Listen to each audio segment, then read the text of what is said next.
변호사님. 분명히 근데 말씀이 조금 지나치신 것 같습니다. 잠깐만요. 조금 예, 언행을 죄송합니다. 조심해 예, 주시기 예, 바랍니다. 제가 조금- 수석 대변인이란 말씀은 감히 이 자리에서 하실 수가 없으시죠. 그런 말씀이에요. 그 부분은 서면으로 국회가 써내십시오. 만든 법률이 그렇게 정했는데 이거를 갖다가 국회 법률을 무시하고 재판관하고 변호사들이 둘이서 합의하면 법률을 깰 수 있습니까? 김평호 변호사님, 그렇지 지금 않습니까? 저희가 굉장히 모욕적인 언사에 대해서도 그리고- 굉장히 참고 진행을 하고 있었습니다. 그런데 지나치십니다. 아니 뭐가 지나쳐요? 저는 법을 설명한 것밖에 아무 설명이 없었습니다. 저는 아까 개인적인- 발언하실 때도 재판부에 대해서 굉장히 모욕적인 언사와 지난 기일에 재판부에 대해서도 삿대질이랑 헌법재판관식이나 하느냐 이런 말씀을 하셨습니다. 뭐라고요? 저희가 문제 삼을 수도 아니, 있지만 제가 뭐라고 그랬어요?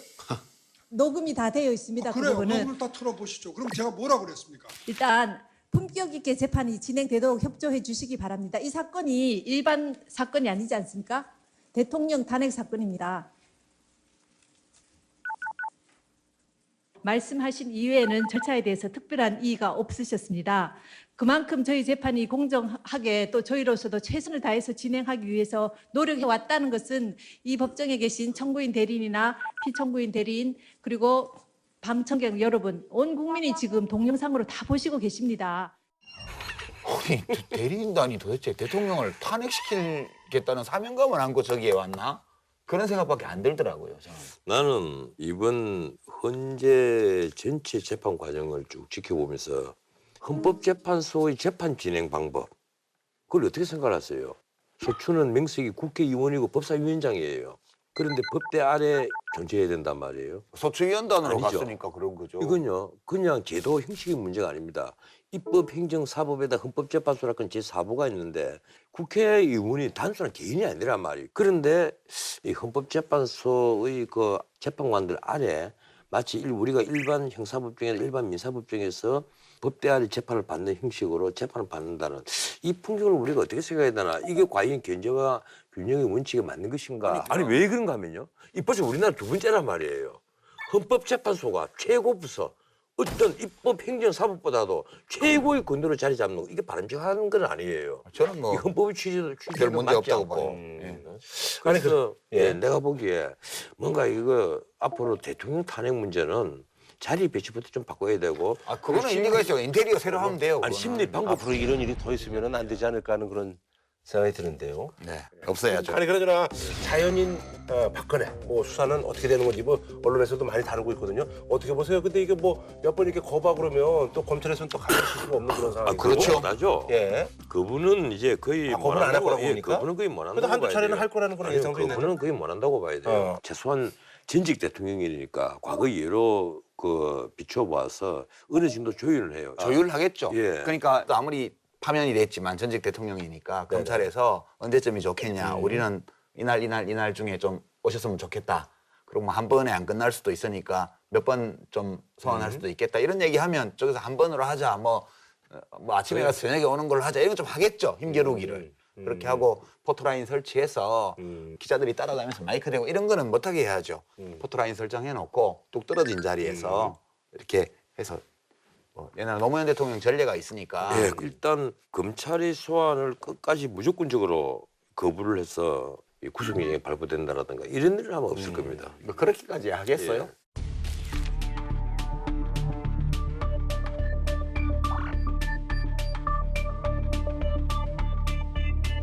이게 선거 기간 안에 수사를 해서는 안 된다고 봐요. 그런 얘기들이 있더라고요. 왜요? 이건요, 선거 기간 안에 수사를 하게 되면 솔직히 공정한 선거에 방해가 될 수가 있습니다. 예, 역풍이 불 수도 있고. 아 역풍이 불고 안 불고 이게 누구한테 유리하고 불리하고 이걸 따져가지고 사법 절차를 중단시킨다는 거는 이 법치주의에 어긋나는 아니, 거죠.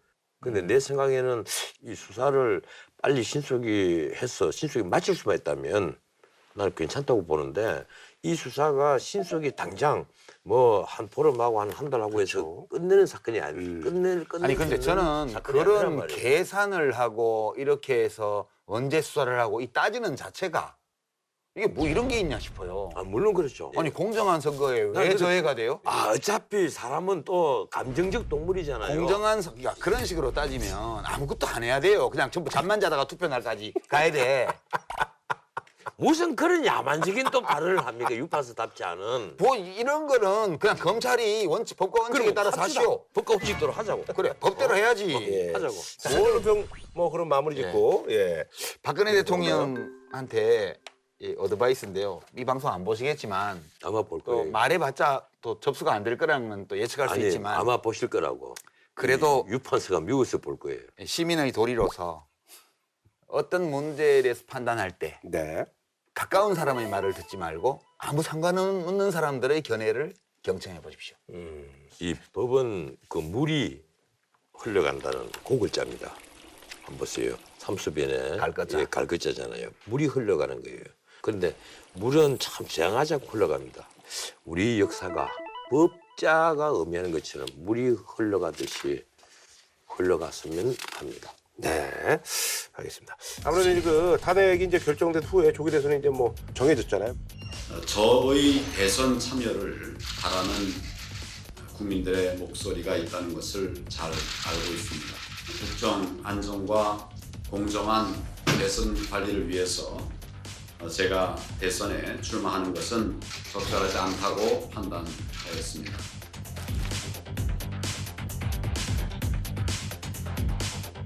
다른 날이 없어요. 지금. 그러니까 선거법상 네네.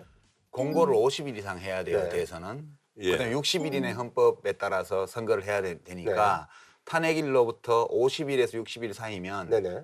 5월 3일, 5월 2일은 연휴들이 껴 있으니까 네네네. 5월 9일 하루밖에 없어요. 아하. 만약에 그 앞에 연휴 사이에 끼어 있는 하루, 근데 5월 4일 뭐 이런 날을 선거를 잡으면 좀 또 시끄럽지. 투표율이 그렇죠. 격감할 가능성이 네. 있습니다. 근데 지금 사전 투표가 있어서 아하. 뭐 그렇긴 한데 그래도 그거는 5월 9일이 있는데 굳이 그럴 이유가 예, 없죠. 그렇더라도 또 공휴일에 사전 투표를 또 삼을 수는 없잖아요. 그래서 뭐 얘기 들어보니까 이제 뭐 개헌으로 이제 법이 바뀌지 않는 이상 이제 계속 이렇게 가야 된다. 그래서 우리 이제 뭐 대선을 우리가 항상 익숙하게 추울 때 했는데 이제 5월달에 해야 된다. 뭐 이런. 아니죠. 얘기들이. 5월이 아니에요. 예, 그러면 이제- 70일 아, 그렇군요. 맞아요. 3월이군요. 3월. 70일의 인수위 기간이 있기 때문에 아하, 그렇죠, 그렇게 되면 그렇죠. 이제 3월 한 이쪽 저쪽 마지막 수요일 3월 달에 앞으로는 이제 개나리 진달래 아하. 대선이 될 것이다. 그럼 뭐 대선 주자들이 개나리 꽃도 좀 옆에 꽂고 뭐 이러면서 예, 대충 이맘때 하는 해야 거예요. 되는 건가요? 예.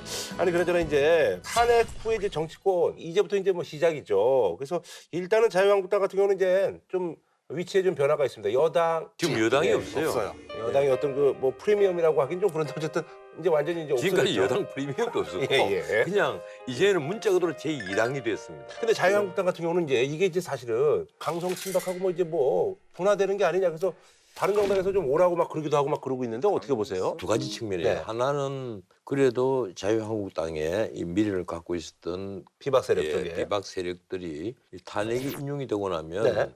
이 흔들릴 수 있지 않겠느냐 음. 이런 관측이 많았는데 그것도 지금 예컨대 바른정당이라든가 혹은 뭐 다른 지역에 뚜렷한 어떤 대선 주자가 예, 있으면. 대선 주자가 갈 만한 데가 이제 있으면 예, 그걸로 그쪽으로 가겠죠. 가겠는데 아하. 예, 그런데 그게 아니거든요. 지금 바른정당에 있는 유승민, 양경필 두 후보의 지지도가 지지율에 너무 지금 미미하니까 네, 지금 뭐 그럴 좋진 가능성이 거의 않죠. 없어 보이고 자유한국당 안에 이 또 다른 이제 움직임 예컨대 양강구도나 상강구도로 만들기 위해서 요사이 김종인 전 비대위원장이 나와서 이번에 임명진 위원장을 이틀 전에 만나서 한 얘기가 있습니다. 자유한국당에 후보 좀 안 냈으면 좋겠다. 그 말은 뭔가 하면 가만히 있으라니 그냥 예. 후보 내지 말고 가만히 있으라니. 지금 자유한국당, 바른정당, 국민의당 예. 후보 내지 마라. 그리고 어느 당에도 가라 만한 뭐 몇몇 분들 예컨대 대표적으로 정의화 전 국회의장 이런 분들 정운찬 예, 총리 뭐. 예, 정운찬 총리 이런 분들 다 스탠바이하고 한꺼번에 모이자 모여서 우리가 일단 개헌에 합의하고 그러면 개헌 그 의원 숫자가 200일은 더 되니까 개헌을 뭐 가능하다는 거예요. 개헌안은 다 준비가 되어 있으니까 우리가 통치 구조에만 합의를 하면 큰 문제 없다. 그런데 나는 그거는 어려울 것이라고 해요. 다만 이제 개헌을 확실히 약속하고 과도 정부를 약속을 하고 단일 후보를 만들어내자. 뭐 그러려면 그 단일 후보는 김종인. 네. 그런데 자유한국당이 대단히 놀랍게도 바로 그 직후에 이 경선룰을 확정을 했습니다. 컷오프로 세 사람을 추려내고 그다음에 새끼를 만드는 거예요. 예, 그리고 쪽문을 그리고 여론조사를 해서 또 쪽문도 만들어놔요. 그 이후로도 언제든지 또 누구든 들어오면 여론조사 시켜서 너 아웃 예, 그렇게 할 수 있다는 거예요. 어. 그러니까 이런 거예요. 지금 그래서 지금 뭐 이제 김문수라든지 이런 분들이 그렇죠. 지금 반발하고 자유한국당이 있거든요. 이제 후보가 한 10명 되잖아요. 그렇죠. 뭐 원유철 지금 현재까지 11명입니다. 5명 선언을 김진 했고 뭐 이런 분들. 6명은 출마를 공식화 사실 했는데 했고. 일단 그럼 자유한국당부터 좀 짚어주세요. 뭐 그러니까 어떻게 돼요? 자유한국당은 후보가 10명 플러스 알파인데 다 고만고만해요. 1% 미만 이쪽 저쪽 뭐 많아야 한 3%. 거기는 0%도 있습니다. 그러니까 오차 범위가 3.5% 플러스 마이너스면 3.5% 밑으로는 0으로 봐야 돼. 그럼 다 0이야 다. 하여튼 후보가 많아. 여기 지지율이 너무 없으니까 요 중에 하여튼 여론조사를 해서 좀이라도 높은 세 사람을 추려서 아, 세 사람만 줄여서. 네, 또 여론조사로 후보를 만드는데 요 경선에 참여 안 한 사람이 또 나중에 딱 등장할 수가 있잖아요. 아, 만약에 입당한다 그러면? 예, 예를 들어 황교안 총리가 나 그만두고 대통령 나갈래 이러면 더 높잖아요. 네네네. 내가 지금 그걸 노린다니까. 일단 3월 말에 최종적으로 전당대회에서 이 여론조사로 후보를 결정을 하거든요. 쪽문을 열어놨기 때문에 딱 가서 여론조사만 한번 하면 돼. 그렇게 해가지고 딱 대통령 후보가 될 수 있어요. 그러니까 지금 쪽문을 하나 설치해서 파티 타임에 입장을 못한 사람이 아하. 파티 끝난 다음에 돌아서 호루라기 불면 다시 다 집합하는 거야. 아하. 지금 이제 이인재 김문수 아주 파격적이네. 이인재 전 지사 같은 분이 화를 내는 이유는 이것이 황교안, 김종인 두 사람이서 그렇죠. 만든 건 아니냐. 실질적으로 그러네요. 예. 이러지 말자. 그래서 아주 정색을 하고 화를 내요. 특히 중앙일보 논설위원을 지내신 김진 위원이 아주 화를 내고. 근데 뭐 지도부에서 그 얘기를 신경을 쓸 것 같으면 애초 그렇게 만들진 않았겠죠. 근데 원래 지도부는 네. 이 하늘에서 100마를 타고 누군가가 내려올 것으로 믿어 의심치 않고 있는 거예요.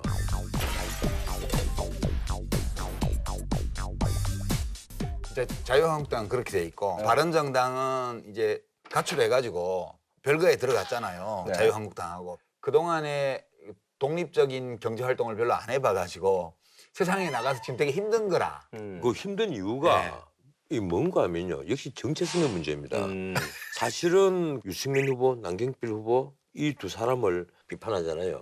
이른바 오렌지 보수다. 쉽게 말하면 보수의 탈만 쓰고 있지. 언제부터 보수라고 이제 이런 식으로 지지도가 안 오르는 거예요. 이러니까. 거기다가 유승민 후보 같은 분은 이제 TK에서는 어느 정도 역풍이 있단 말이에요. 이러니까 박근혜를 배신한 사람. 이런 식으로 계속 인식이 되어버리는 거예요. 더더군다나 박근혜 대통령 탄핵에 반대한 여론이 15% 내외가 있잖아요. 네네네. 이게 자유한국당은 그거라도 깔고 그거라도 이제 있어서 바꿨는데, 예. 당 지지율이 10에서 15% 사이가 나오기라도 이번에 하는데 조금 빠졌던데. 뭐 이제 탄핵이 조금 됐으니까 빠지더라도 이게 일시적인 현상으로 봅니다. 그래도 하여튼 침박을 깔고 있으니까 좀 낫죠. 네. 뭐 그거나 그거나지만 기댈 때라도 저는 있는데. 그렇게 돼 있어서 바른정당 어렵고 이게 다 어렵잖아요 지금.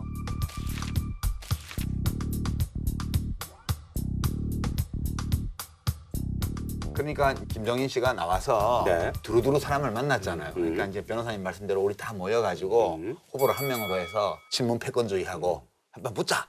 이걸 지금 하고 있는 거예요. 그리고 자기 머릿속에는 지금 기와집이 막 지어지는 거지 그렇게. 아니 그건요. 기와집이 실제로 나는 이번 주말 토요일 정도에는 비문 하나의 그 중요한 정치적 과도들이 나 모일 것으로 봐요. 내가 그래봤자? 이건 단순히 구슬을 만지고 나온 게 아니라 여러 가지 흘러들어온 첩보를. 첩보를 미루어서 종합 판단을 해보면 아, 토요일 날 일단 그런 여기에 가장 모임이 큰, 예정돼 있을 여기에 것이라고 가장 예상하시는 큰 거예요? 걸림돌이 바로 국민의당이에요. 안철수. 예, 국민의당에는 절대 안 안철수, 하지. 손학규 이런 분들이 있는데다가 뭐 손학규 지사사 이 김정인 위원장이 만나고 어느 정도 공감을 하나 얻어냈을 것이라고 봅니다. 그런데 안철수 전 대표의 경우에는 절대 안 하죠. 바로 양강구도로서 자기가 한쪽 편에 서면 승산이 있다고 보는데 지지율 한 10% 정도 예, 나오고 있으니까요. 예. 그리고 실제 양강구도만 만들어지면 또 모른단 말이에요. 그렇지, 알수 없는 거지. 이러니까 권자가 바로 눈앞에 있는데 여기에서 내가 포기를 하고 내가 왜 그걸 내? 그렇지. 고지가 바로 적인데 예삼할 그리고- 수는 없다. 예. 딱 그거지. 그리고 또 박지원 대표의 경우에는 솔직히 깨놓고 말해서 아 누가 권력을 잡더라도 호남 총리 할 거 아니야. 그리고 앞으로 권력 분산 이거 이루실 텐데 나에게도 한번 큰 꿈을 펼 수 있는 기회가 올지 몰라. 이 생각이 머릿속에 있는 거예요. 사실은 내가 너무 이게 앞서가신다. 너무 이 천기를 누설하 장기를 누설이 아니라 너무 상상력이 크셔요. 아니요. 이 상황을 잘 살펴보면요. 지금이야말로 합종 연행 그리고 온갖 기략이 지금 물밑으로 막 흘러 넘치는 단계인데 어느 쪽으로 흐를지는 몰라요. 변호사님, 물밑으로 흘러 넘치는 게 아니고요. 그냥 땅 밑으로 졸졸졸 흘러요, 그냥. 아니요. 정책 검증이 거의 이루어지지 않는 역대 최악의 깜깜이 선거가 될 가능성은 매우 높아졌습니다. 왜 깜깜이 선거예요? 가장 초단기 레이스잖아요. 그래서 온갖 이제 정략들이 난무를 하는 거예요. 역대 최고의 깜깜이 선거에서는 뭐예요? 누굴 하면 가장 유리할 것이냐, 그걸 먼저 보는 거예요.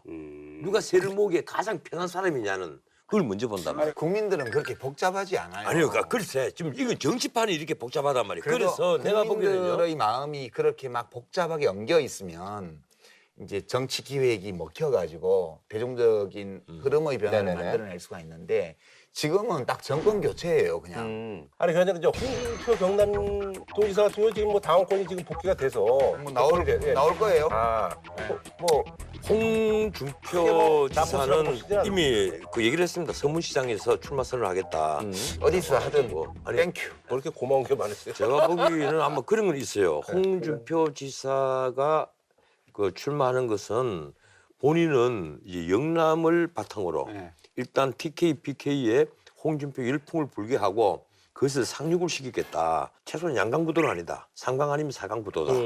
그래 됐을 경우에 이 한 30%를 그 가지면 민주당, 국민의당 예, 그리고 예, 이제 가지면 이건 승산이 있다고 보는 거예요. 그래서 영남이 1,350만 내란 말이에요. 인구가. 그러니까 저렇게 계산을 하면 어떤 사람이 나오면 당선이 되냐 하면 고향이 영남이고 예. 성이 김씨고 예. 교회 다니는 사람이 나오면 돼. 그러니까 홍준표 지사는 지금 대법원에 걸려 있잖아요, 지금. 성완종 리스트에 오른 것 때문에 지금 1심 유죄, 2심 무죄를 받았지만 대법원에 또 가 있어요. 물론 대법원에서 또 무죄 나올 가능성이 또 많이 있다고는 하지만 그렇게 걸린 상태에서 대통령 출마를 했는데 사람들이 불안해서 뽑아 죽었어요? 그러니까 제가 뭐 반대하는 게 아니고 나와주시면 땡큐지, 그거는. 아니 그러면 다 땡큐라 그러면 어떻게 보시는 거예요, 구도를? 전 변호사님은 분명히 이제 이게 뭐 문재인 대선으로 흐르지 않을 것이다. 그러면. 이렇게 이제 말씀하시는데 어떻게 보시는 거예요, 구도를? 문재인 후보의 지지율이 35% 내외, 안희정 후보의 지지율이 한 15% 내외예요, 예. 최근에. 그다음에 이재명 10%. 후보가 10% 네. 좀 안 될 때가 네. 많죠. 이게 합치면 60%예요. 그러면 지금 여론조사표를 이렇게 보면 안희정 지사를 지지하는 유권자들 중에서 안희정 지사가 안 나오면 누구를 찍냐 이렇게 보면 한 35% 정도가 문재인이에요. 이재명 후보가 안 나오면 어디로 가냐 봤더니 거의 한 60%가 문재인이에요. 네네네. 그러면 이렇게 계산을 해보면 더불어민주당의 경선이 끝나서 문재인 후보로 확정이 됐다 그러면 탈락한 후보의 표 중에 한 절반 정도가 이쪽에서 붙는 거예요. 네. 그러면 지금 두 사람 합친 게 한 26% 되잖아요. 그럼 26%에 13%가 붙으면 그게 48%예요. 네네네. 그냥 산술적으로. 예. 물론 안희정 후보로 확정해도 마찬가지. 네. 문재인 전 대표나 안희정 지사나 이재명 시장이 후보로 확정이 되면 지지율이 그냥 과반에 육박한다고 봐야 돼요, 네네네. 그냥. 네. 그 조건이니까 마찬가지로 육박하는 후보가 있으면 양강구도가 되지만 네네. 지금은 다른 당의 후보들이 합쳐질 가능성도 지금 별로 안 보이고. 안 보인다 보시는 예, 거예요? 저는 안 보여요. 아, 국민의당 이제 안철수 후보 때문에? 바로 이 점이거든요. 네. 일단 그동안에 여기까지는 동의하시는 거죠? 예, 박근혜 정부에 실망한 중도 혹은 뭐 자기의 이념에 대해서 깊이 생각하는 사람들은 네. 중도라고 생각하고 싶은데 이분들 그리고 보수 세력들 이분들이 그동안에 문재인, 안희정 혹은 이재명 성남시장도 초기에는 오히려 보수 세력들 표가 많았다고 본인도 인정을 해요. 그럴 정도로 다 몰려갔단 말이에요. 문자 그대로 정권 교체를 기다고 이대로는 안 된다. 그런데 근데 비문 쪽에서 우리 당 주자가 나와서 신망을 한꺼번에 모을 수 있는 후보가 등장을 한다면 그렇죠. 양강구도가 되겠지만 그게 굉장히 어려운 거예요. 지금은 그래 지금은 시간도 그래서 그렇고, 예. 김종인 전 비대위원장의 그 얘기 그리고 이른바 그러면 안 된다는 얘기예요. 이른바 그 친박에 한 10% 15%이 세력들이 후보를 또 내죠. 노 이래버리면 이건 뭐 하나마나 아무 소용이 없단 말이에요. 아니 안 된다는데 그럼 뭐 주말에 지금 뭐가 있다는 거예요? 다급해졌으니까 주말 정도에 사람들이 나는 모일 것으로 보다는 거죠. 모이기만 해서 희망사항이죠. 희망상. 아니 솔직히 희망사항. 내가 왜 희망상입니까? 내가 그분들하고 뭐 친한 것도 변호사님은 아닌데. 보수니까 진보 쪽에 속하는 사람이 아니죠. 대통령 솔직히 되는 거 말했어요. 별로 안 솔직히 말해서 좋아하시잖아. 난 나와 반대되는 쪽이 집권을 하면 난 굉장히 편해집니다. 그렇죠. 연기한 일만 남았는데. 그러니까 설전을 계속하면 제가 되게 힘들어질 거예요. 제가 매주 당할 거 아니야 이제. 박근혜 전 대통령이 이제 헌재에 사실상 이제 불복이라는 그런 얘기가 나오고 있는데 민주당 경선에서 뭐 이런 것들이 좀 영향을 미치고 조기 대선 레이스에 뭐 영향 없습니다. 영향 예. 없다고 보시죠? 더불어민주당 안에는 영향 아무 없어요. 영향이 없겠죠. 더불어민주당은 다만 이번에 이제 추가 모집하잖아요, 선거인단을. 그리고 또 순회 투표를 계속 한단 말이에요. 한번 일괄 투표를 하고 그다음에 또 순회 투표를 하더라고요. 가장 이제 우리가 주목해야 될 부분은 그거예요. 문재인 후보가 과반 이상을 득점하느냐 못하느냐. 결선 투표 안 하고 그냥 예. 가느냐. 만약에 결선 투표로 가게 되면 또 하나 이제 그 관전 포인트가 있을 텐데 난 내가 보기에는 구경꾼들은 더 재밌지. 예, 내가 보기에는 결선 투표로까지는 가지 않을 것이다. 이렇게 봅니다. 그런데 오히려 문재인 후보 입장에서는 결선 투표를 원할지도 몰라요. 판이 좀 커지는 걸 그건 원하나요? 또 큰 매진 효과가 있거든요. 그렇지, 한 번 더 하니까. 더 많은 관심을 끌어모으고. 근데 이게 지금 우리가 대통령 탄핵도 처음이고 네, 그렇죠. 또 이렇게 모든 상황이 다 처음이죠. 조기 대선을 급박하게 치르는 것도 처음. 그리고 원래 70일간은 인수위 기간이 원래는 있는데 그렇죠. 그래서 뭐 이게 없는 대통령 네. 선거도 처음이에요. 5월 9일 날 선거를 한다면 네. 5월 10일 아침부터 바로 대통령 임기가 시작이 돼요. 그렇죠. 그러면 장관은 다 박근혜 대통령이 임명한 장관들이 그냥 있는 상황에서 네네네. 청와대 인사는 청문회나 이런 게 없으니까 바로 비서실장부터 시작해서 수석 뭐 비서관들 임명하면 되고. 근데 내각이 문제예요. 네네네. 내각이 우선 총리는 인준 동의를 받아야 되고 청문회도 해야 되고 뭐 그런 문제가 그런데 있어서 스피커거리면 안 되니까. 네, 제가 볼 때는 총리하고 주요 부처 장관들은 본선이 진행되는 동안에 아, 이미 이제 예, 전체 내각을 선보이진 않더라도 아하. 주요 포스트는 공개할 가능성이 많아요. 선거운동의 일환도 될 수 있는 예, 건가요? 선거 예. 기간에 그렇게 되면 새 대통령이 취임해서 선보이게 될 정책의 방향이나 이런 것들이 아하. 처음으로 대선 기간 중에 노출될 가능성이 굉장히 높아져서 네네. 선거 전의 양상도 좀 달라질 수 있다고 봐요. 이게 어허. 예, 관전 예. 포인트가 생기는 거죠. 근데 이 내각제는 섀도우 캐비닛이 다 있습니다. 그렇죠. 이 유럽은 대부분 다 내각제는 이제 야당이 집권할 때를 대비해서 각 부처 장관들이 미리 예정이 다 돼요. 그리고 거의 거의 이런 사람 갖고 거의 일하겠다. 정무차관 후보까지도 예정이 다 됩니다. 그렇죠. 그러니까 섀도우 캐비닛이라면 장관뿐 아니라 정무차관까지 거의 한 30명 정도의 내각이 준비가 돼가 있고 그 경쟁이 굉장히 치열합니다. 당내에서 예, 치열하고. 근데 섀도우 캐비닛 문제 있잖아요. 나 이건 반드시 필요하다. 대통령이 최소한 국무총리부터 일단 섀도우 캐비닛으로 정하고 그리고 국무총리하고 언론을 해서 외교장관, 뭐 몇몇 장관들. 기재장관, 그리고 국방장관 이런 몇몇 중요한 네네. 장관들을 예고를 해주는 것, 공개를 해주는 것 이것이 안정적이 아니겠느냐. 지난 우리 문민정부의 대통령제를 한번 보세요. 주로 뭐 깜짝이서 대통령제에서 봉투에 넣어와서 대변인 아니, 읽고 예, 대통령제에서 우선 대통령과 임기를 함께한 장관은 극소수입니다. 거의 없죠. 예, 근데 미국 같은 경우에는 대통령과 임기를 같이 하지 않는 장관들이 극소수예요. 거의 4년 예, 한 특별히 기는 사유가 있어야 예, 한 기는 거의 다 중간에 함께 한단 말이에요. 그래서 저희가 예. 그 미국 장관 이름들은 많이 외워요. 옛날 뭐 럼스펠드 이런 사람들은 우리나라 장관은 잘 몰라요. 맨날 바뀌니까. 우리 뭐 콘돌리자 라이스라든가 그러니까 이번 선거는 바로 취임을 하기 때문에 일부 내각을 미리 선보여야 돼요. 이럴 때 그러면 어떤 사람을 쓰게 될까? 이게 관전 포인트예요. 네네. 그러니까 후보 입장에서 보게 되면 두 가지를 봐야 돼요. 당선되고 나서 쓸 것 같으면 일 잘하는지 안 하는지를 주로 봐야 될 텐데 선거 기간 중에 선보인다는 거는 그 사람을 선보임으로써 표를 얻는 데 도움이 돼야 돼요. 그래서 네네. 본선 후보들의 득표 전략과 연계해서 어떤 요인에 의해서든 표를 가지고 올 수 있는 정치적 자산을 보유하고 있는 사람을 섀도우 캐비넷으로 선보일 가능성이 커져요. 아하. 이제 그게 상당히 흥미로운 게임이 될.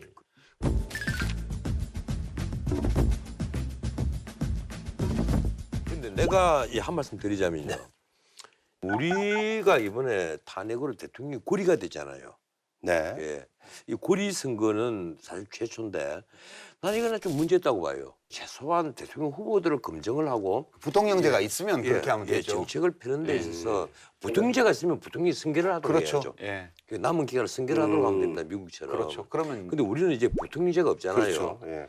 이제 그래서 대통령이 고리되었을 때 불과 60일의 선거로 이 임기 5년의 대통령을 네네. 다시 뽑는다는 것은 나는 좀 뭔가 문제가 있어 그러니까 보인다. 차후에 논의해봐야 될 주제라고 보고요. 그런데 우리 헌법에 보면 대통령 후보가 한 명일 때 당선 요건이 뭔지 알아요? 예, 3분의 1. 이 총선거권자, 그리고 유권자의 3분의 1의 지지를 받아야만 된단 말이에요. 그럼 그 말이 어떤 말입니까? 대통령 권력의 정당성을 총 유권자의 3분의 1의 지지 정도로 하고 있단 말이에요. 누차 말씀하셨어요. 예, 내가 누차 얘기를 했지만 이번에 제안을 하나 하는데 지금이라도 공직선거법을 바로 개정해서. 예, 개정을 해서 총 선거권자 3분의 1 이상을 획득한 후보자가 당선되지 않았을 때 결선 투표를 하도록. 결선 투표를 도입해야 돼요. 다자구도일 때는 그래 헌법 정신에 맞죠. 예, 그런 논의 가능성은 있나요? 없어요. 결선 투표 얘기도 쑥 들어갔잖아요. 그러니까요. 지금 바빠. 다 바빠가지고 발이 땅 위에 떨어져 버렸어. 네. 한 줄로 변 좀 부탁드리겠습니다. 각 정당과 대선 후보들한테 네. 정말 제가 그걸 원해요. 우리 사회와 우리 국민의 삶을 어떤 면을 어떻게 바꾸려고 하는지를 정확하게 이야기해주면 좋겠습니다. 이번에 근데 유권자들이 그런 거에 대해서 많이 관심을 가지니까요. 예. 우리나라에 네. 권력을 잡겠다고 하는 분들 모두에게 한 말씀 좀 드리고 싶습니다. 스스로의 그릇은 스스로가 가장 잘납니다. 그걸 모르니까 문제죠 지금. 몰라서 다 그러는데 그런 말씀하시면 어떻게 해요? 그럼 사람들이 다 나 빼고 다 들어가야 돼 그렇게 생각한단 말이에요. 작은 그릇에 큰 물을 담으려면 반드시 사고가 난다. 홍수가 나든지 반드시 사고가 나요.